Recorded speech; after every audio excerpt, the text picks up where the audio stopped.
Assalamualaikum warahmatullahi wabarakatuh. Kembali lagi bersama saya Muhammad Kaisar Ali Pratama sebagai pengajar pendidikan agama Islam untuk kelas 5 di SDN Cipayung 3. Nah, hari ini kita akan mempelajari sikap terpuji para rasul dan rasul ulul azmi. Karena sebelumnya kita sudah mempelajari makna, tugas, sifat rasul-rasul dan juga rasul ulul azmi itu siapa saja. Nah, hari ini kita akan mempelajari sikap terpuji para rasul dan rasul ulul azmi. Nah, apa saja sih yang kita akan pelajari hari ini? Yang pertama, yang kita akan pelajari yaitu sikap terpuji para rasul. Yang kedua, sikap terpuji para rasul ulul azmi. Dan yang ketiga, yang terakhir yang kita akan pelajari yaitu bagaimana kita meneladani rasul Allah Subhanahu wa taala dan rasul ulul azmi. Nah, sikap terpuji para rasul.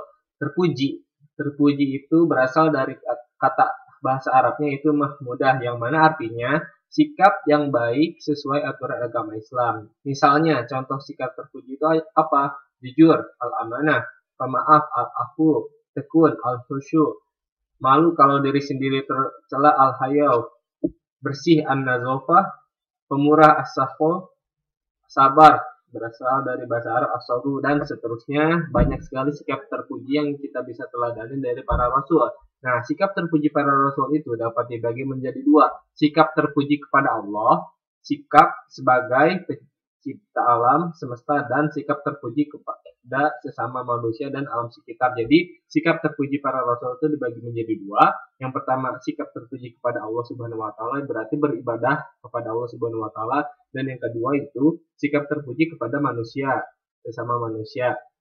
Nah, berarti kita hablum minallah, hablum minannas, berarti baik kepada vertikal maupun kepada horizontal. Kita harus memiliki sikap terpuji. Nah, para rasul memiliki sifat wajib. Yang pertama yaitu sidik, yang mana artinya benar, sifat amanah, yang mana artinya dapat dipercaya, sifat tablik, artinya menyampaikan wahyu yang telah diterima oleh para rasul, dan yang terakhir itu sifat fatonah, yang mana artinya pandai dan cerdas.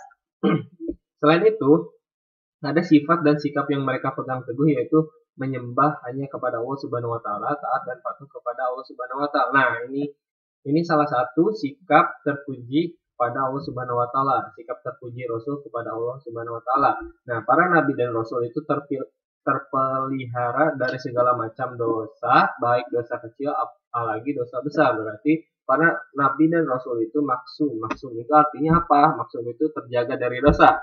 Nah, sedangkan kita sebagai manusia biasa, kita tidak terjaga dari dosa, mau kita dosa kecil maupun dosa besar. Sedangkan para nabi dan rasul itu terjaga dari dosa kecil maupun dosa besar, karena para nabi dan rasul itu maksum. Nah, tetapi sebagai manusia biasa tidak lepas dari sifat khilaf. Nah, para nabi dan rasul juga ya manusia biasa, ya tidak lepas dari sifat khilafnya, seperti itu. Nah, selanjutnya sikap terpuji apa sih yang kita bisa teladani dari Rasul ulul azmi? Nah, sikap terpuji di dalam sikap terpuji Rasul ulul azmi ini tercatat di Quran surat Al-Ahzab surat ke-33 ayat 7, terdapat kata teguh. Nah, sikap terpuji para Rasul ulul azmi ini keteguhannya itu perjanjian yang teguh. Rasul yang diberi gelar ulul azmi yaitu yang ada 5,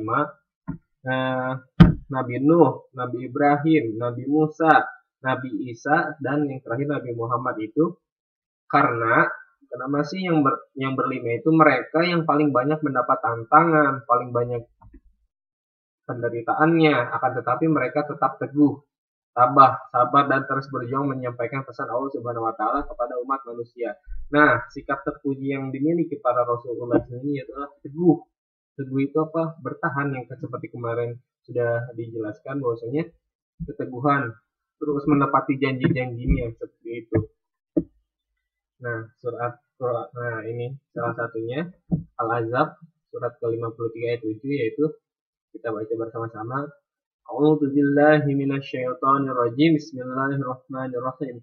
Wa akhadna minan nabiyyina mitsaqahum wa minka min Nuh wa Ibrahim wa Musa wa Isa bin Maryam wa akhadna minhum mitsaqan ghalidha.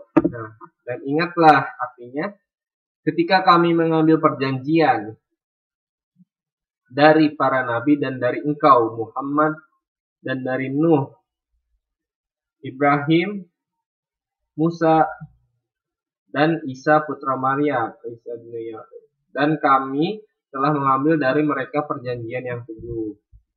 Nah, selanjutnya bagaimana sih cara kita meneladani Rasul Allah Subhanahu wa taala dan Rasul Ulul Azmi? Meneladani berarti kita mencontoh Rasul Allah Subhanahu wa taala dan mencontoh Rasul Ulul Azmi. Berikut sifat para Rasul Ulul Azmi yaitu teguh.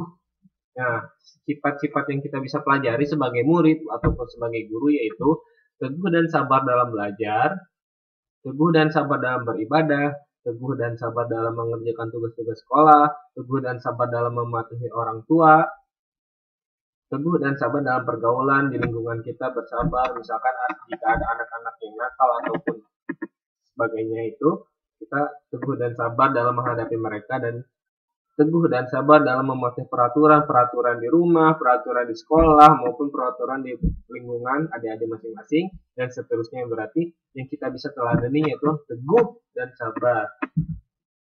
Nah, selanjutnya adalah tugas. Nah, tugas yang pertama itu adik-adik membaca cerita ini, kemudian adik-adik memberikan kesimpulan dari cerita tersebut. Nah, tugas yang kedua adik-adik menjawab pertanyaan-pertanyaan di bawah ini dengan benar dan jelas. Dan yang ketiga, adik-adik menanggapi pernyataan-pernyataan ini. Apakah adik-adik setuju? Jika setuju, apa alasannya? Seperti itu. Nah, mungkin cukup sekian. Terima kasih. Thank you. Syukur kasihan. Semangat terus belajarnya. See you later. Assalamualaikum warahmatullahi wabarakatuh.